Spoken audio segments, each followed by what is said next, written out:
de la région des Grands Lacs. Cette session se tient dans un contexte marqué notamment par la nomination du nouveau président de l'Union africaine lors du sommet du 15 février. Je tiens à féliciter Son Excellence le président de l'Angola, João Lourenço, médiateur de l'Union africaine dans le cadre du processus de Luanda. Je souhaite que son mandat soit marqué par le silence définitif des armes sur le continent. En dépit des multiples appels internationaux à un cessez-le-feu et à la cessation des offensives, le M23, soutenu par l'armée rwandaise, a continué sa progression dans les provinces du Nord Kivu et Sud Kivu. Cette avancée a eu des conséquences dévastatrices, entraînant la perte de nombreuses vies humaines lors de la prise de contrôle de Goma. En 2 semaines, l'Alliance Fleuve Congo, dont le M23 est une des principales composantes, a établi une administration parallèle à Goma avec la désignation d'un gouverneur et d'un maire. Au Sud Kivu, le M23 s'est emparé de l'aéroport de Kavumu et de la ville de Bukavu, la capitale de chef-lieu de la province le 16 février. Le M23 a depuis continué son avancée et s'est emparé hier de la ville de Kamanyola, qui est à la hauteur du point de jonction des 3 frontières entre la République démocratique du Congo, le Rwanda et le Burundi. Depuis la prise de Goma, le M23 impose de sévères restrictions sur la liberté de mouvement de la MONUSCO, empêchant les efforts visant à évaluer les dégâts à l'aéroport de Goma et à aider à l'élimination en toute sécurité des munitions non explosées dans la ville. Le M23 a également empêché la MONUSCO à réapprovisionner en eau et autres produits de première nécessité les troupes de la mission de la communauté de développement de l'Afrique australe en République démocratique du Congo, SAMI-RDC. De plus, le M23 contrôle toutes les routes entrant ou sortant des zones sous sa domination. Cela pose de sérieux défis au personnel civil et en uniforme de la MONUSCO pour les rotations essentielles à la mise en œuvre de son mandat, dont la priorité est la protection de la population civile. Par ailleurs, les infrastructures essentielles de la MONUSCO à Goma et dans d'autres localités du Nord Kivu sont soumises à une pression extrême. Elles abritent des personnes qui s'y sont réfugiées pour bénéficier de la protection de la mission conformément au droit humanitaire international. Cependant, ces installations n'ont jamais été conçues ni équipées pour héberger un grand nombre de personnes sur une longue durée. La situation est d'autant plus critique que les conditions sanitaires et d'hygiène se détériorent rapidement et posent un risque à la fois pour les protégés et le personnel de la MONUSCO. Cette problématique alimente la désinformation et est utilisée afin d'amplifier les sentiments anti-MONUSCO. Monsieur le Président, la situation des droits humains dans le Nord et le Sud Kivu s'est considérablement détériorée. Outre les cas de décès dus au combat entre M23 et les forces de sécurité de la République démocratique du Congo, la MONUSCO a également documenté des cas de recrutement forcé. On observe encore des mouvements continus des personnes déplacées autour de Goma. La plupart des anciens sites ont été démantelés et pillés par les communautés d'accueil et les personnes déplacées. Celles-ci se dirigent soit vers leur zone d'origine, soit vers de nouveaux centres collectifs autour de Goma. Même si des incertitudes demeurent quant aux circonstances exactes de ces déplacements secondaires, les conditions d'un retour sûr, volontaire, informé et digne, en conformité avec les principes internationaux, pourraient ne pas être garanties.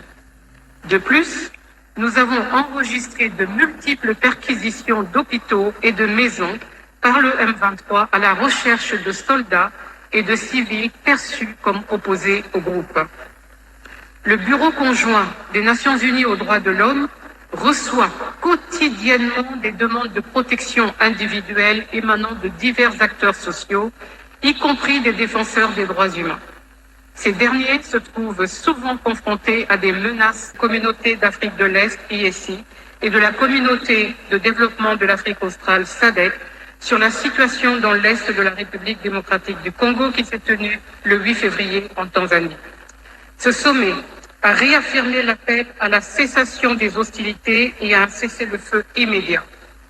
Le sommet a également insisté sur la reprise des négociations directes et du dialogue avec toutes les parties étatiques et non étatiques, y compris le M23, dans le cadre des processus de Luanda et de Nairobi. Il a en outre réaffirmé la demande de neutralisation des FDLA et le retrait des troupes rwandaises du sol congolais.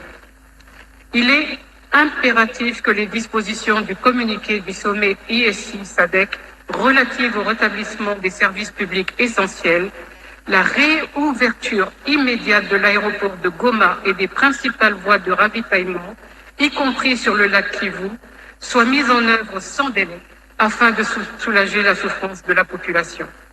J'encourage les chefs d'état-major des pays de l'ISI et de la SADC à se réunir incessamment afin de définir les modalités pour la mise en œuvre du cessez-le-feu ainsi que les mesures urgentes prévues dans le communiqué.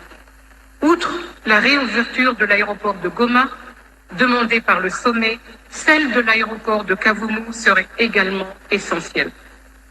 Les Nations Unies, y compris la MONUSCO, restent déterminées à appuyer tout effort visant à ramener les parties à la table de négociation afin de trouver des solutions politiques durables à cette crise qui risque d'embraser la région tout entière.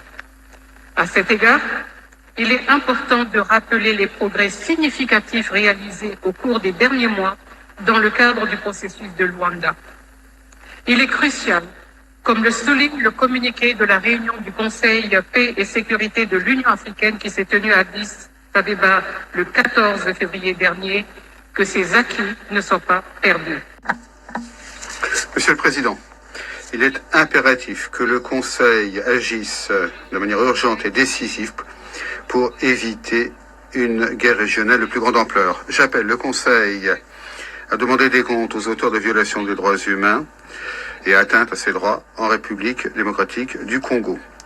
À cet égard, je me félicite de l'adoption par le Conseil des droits de l'homme le 7 février d'une résolution créant une mission d'établissement des faits qui sera suivie par une commission indépendante d'enquête visant à enquêter sur et à établir les violations des droits humains et du droit international humanitaire dans l'Est de la RDC. Enfin, j'appelle toutes les parties à respecter leurs obligations, de protéger les civils dans le plein respect du droit international humanitaire et du droit international des droits de l'homme. Cela inclut le caractère inviolable des locaux et des installations des Nations Unies en République démocratique du Congo, y compris la sûreté et la sécurité des personnes placées sous la protection de la MONUSCO. Je vous remercie de votre aimable attention. Je remercie Madame Keïta pour son exposé. La parole est maintenant à Monsieur Huangsha.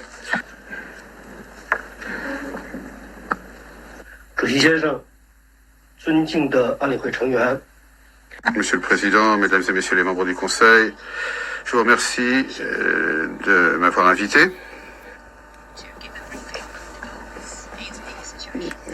Pour m'exprimer sur la dimension régionale des derniers développements de l'Est de la République démocratique du Congo. La gravité de la situation actuelle exige notre attention collective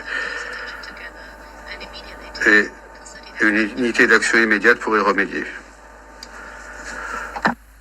Nous avons assisté à une répétition troublante de l'histoire lorsque le mouvement du 23 mars, M23, soutenu par les forces de défense rwandaises, a de nouveau pris d'assaut la ville de Goma. Aujourd'hui, après seulement 3 semaines, le même M23 contrôle Bukavu et si nos informations sont correctes, continue d'avancer vers d'autres zones stratégiques au nord et au sud Kivu. À ce stade, nous ne connaissons pas les intentions profondes du M23 et de leur soutien, jusqu'où ils iront et pourquoi. Mais ce que nous savons, au regard des développements de ces dernières semaines, des actes posés sur le terrain et des discours publics des acteurs de la région, c'est que le risque d'un embrasement régional est plus que jamais réel. Cette situation doit s'arrêter avant que se déclenche une guerre régionale généralisée dont les conséquences seront catastrophiques à maints égards. Nous devons donc tous redoubler d'efforts pour éviter de saper tous les efforts consentis lors de la dernière décennie visant la stabilité, la coopération et l'intégration des pays de la région des Grands Lacs.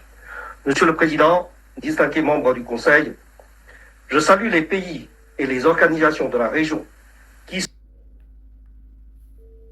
qui se sont mobilisés pour répondre rapidement à la crise à travers notamment la tenue des sommets de la communauté de l'Afrique de l'Est, CAE, de la communauté de développement de l'Afrique australe, SADC, de la conférence des chefs d'État de la communauté économique des États de l'Afrique centrale, CEEAC, sur la situation humanitaire tenue à Malabo, et aussi le sommet conjoint de la CAE-SADC. Tous ces sommets ont unanimement souligné l'importance cruciale de respecter l'intégrité territoriale de la RDC. Ils ont fermement condamné l'offensive du M23 ainsi que le soutien qui lui est accordé, tout en insistant sur la nécessité de trouver rapidement une solution politique et diplomatique à la crise.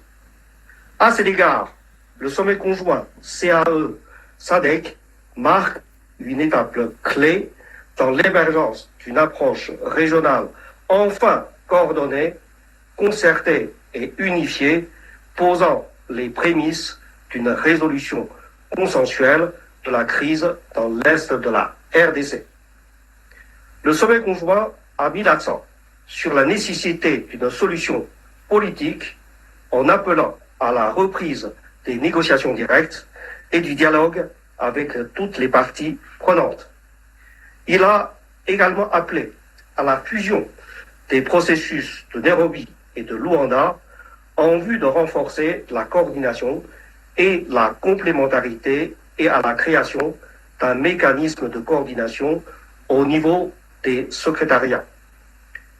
En outre, le Conseil de paix et de sécurité de l'Union africaine, réuni au niveau des chefs d'État le 14 février dernier, a entériné les décisions du sommet conjoint CAE-SADC tout en rappelant la nécessité de respecter la souveraineté et l'intégrité territoriale de la RDC et en condamnant les activités du M23 et de ses soutiens. Le Conseil de paix et de sécurité a aussi appelé à un renforcement de la coordination, à un soutien technique et à la mise en place de mécanismes de financement en vue d'appuyer les efforts de paix. Il importe maintenant de procéder à une mise en œuvre rapide et efficace des directives de tous ces sommets. Je suis heureux de noter ici que les préparatifs de la réunion des chefs d'état-major de la CAE et de la SADC sont en cours et que la réunion pourrait avoir lieu dans les prochains jours. Par ailleurs, les secrétariats de ces deux organisations régionales, ainsi que la Commission de l'Union africaine, assurent pour leur part le suivi de la décision de mettre en place un mécanisme conjoint technique de coordination. Des consultations sont également en cours entre les États membres concernés afin de définir les modalités de la fusion des processus de Nairobi et de Luanda, notamment la nomination éventuelle de facilitateurs supplémentaires pour renforcer la coordination et la cohérence. c'est l'occasion pour moi d'en appeler à la prise en compte de l'inclusion des femmes dans ces mécanismes de médiation conformément à l'engagement commun sur la participation des femmes. De même, je voudrais saluer le rôle joué par les acteurs de la société civile congolaise, en particulier les leaders religieux qui n'ont ménagé aucun effort ces dernières semaines pour consulter l'ensemble des acteurs afin de les ramener à la table du dialogue. Toutes ces démarches sont encourageantes, mais il faut qu'elles soient soutenues et suivies des faits. J'ai, pour ma part, entamé des consultations avec tous les acteurs impliqués pour encourager la coordination et la mise en œuvre rapide des dispositions convenues. Celles-ci sont indispensables pour parvenir à une désescalade de la situation sur le terrain, à soutenir l'aide humanitaire, la protection des femmes et des filles victimes de violences et à garantir la reprise d'un dialogue impliquant toutes les parties prenantes conformément aux décisions des chefs d'État. Je continuerai dans les prochains jours mes engagements auprès des acteurs de la région pour les encourager dans leurs efforts et réitérer le soutien politique et technique des Nations Unies. Monsieur le Président, distingués membres du Conseil, aussi dramatique que la situation nous paraisse aujourd'hui, elle peut encore s'aggraver. 12 ans après la signature de l'accord cadre et 19 ans après celle du pacte de la conférence internationale sur la région des Grands Lacs, l'histoire se répète malheureusement. Nous devons agir maintenant, agir vite, de manière collective et résolue. Comme l'a rappelé notre secrétaire général, nous devons rapidement s'assurer de la mise en œuvre de ces 3 priorités immédiates. Premièrement, la désescalade par un cessez-le-feu immédiat et le respect par toutes les parties du droit international et des engagements pris dans le cadre des mécanismes régionaux et internationaux, y compris l'accord cadre d'Addis Abeba. Ce dernier instrument exige en effet de ne pas tolérer ni fournir une assistance ou un soutien quelconque à des groupes armés et de respecter la souveraineté et l'intégrité territoriale des États voisins. L'arrêt des hostilités est urgent pour répondre aux conséquences humanitaires désastreuses ainsi que sur les droits de l'homme afin de créer les conditions nécessaires à un dialogue constructif. Deuxièmement, la relance du dialogue. On ne le dira jamais assez. La solution est politique et non militaire. Le dialogue et le compromis sont nécessaires pour trouver une solution durable. De ce fait, j'exhorte toutes les parties à se remettre autour de la table et à s'appuyer sur les dispositions déjà agréées par les parties dans le cadre des processus de Luanda et de Nairobi ou de ce qu'il en advienne conformément aux décisions des chefs d'État de la région. J'exhorte toutes les parties à s'engager de bonne foi dans ces efforts de paix et à les soutenir car ils sont essentiels pour résoudre la crise et éviter une guerre régionale.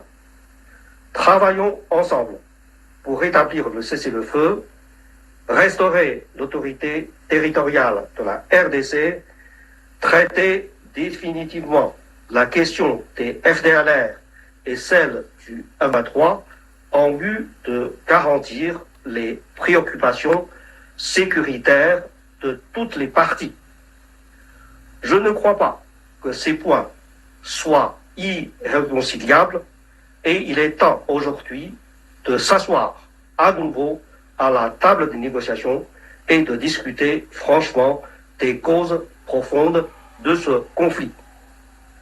Et troisièmement, une approche régionale holistique pour justement traiter des causes profondes de ce conflit. La région doit favoriser une approche holistique qui combine des démarches immédiates et de moyen et de long terme. Dans ce contexte, il est important de poursuivre et de conclure le processus de revitalisation de l'accord cadre d'Addis Abeba comme outil crucial et de s'attaquer une fois pour toutes aux causes profondes de l'instabilité dans la région du Grand Lac. Je saisis cette opportunité pour réitérer mon appel à la convocation urgente de la prochaine réunion de haut niveau du mécanisme régional de suivi, au cours de laquelle les chefs d'État des pays concernés seront appelés non seulement à exprimer leur soutien unanime aux efforts de paix pour mettre fin à la crise en cours, mais également à se prononcer sur les recommandations visant à revitaliser l'accord cadre pour une mise en œuvre intégrale et sincère.